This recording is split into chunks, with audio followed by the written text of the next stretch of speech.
హరే కృష్ణ.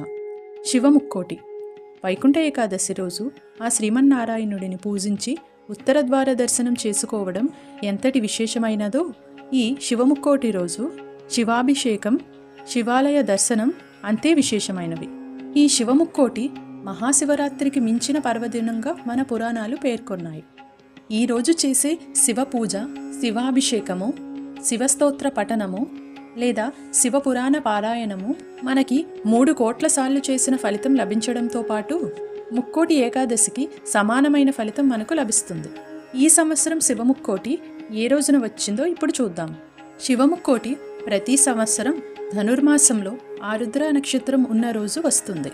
ఈ సంవత్సరం జనవరి 3, 2026 శనివారం పౌర్ణమి తిథి రోజు వస్తుంది. ఈ సంవత్సరం ధనుర్మాసంలో ఆరుద్ర నక్షత్రం, పౌర్ణమి మరియు శనివారంతో కూడి ఉన్న రోజు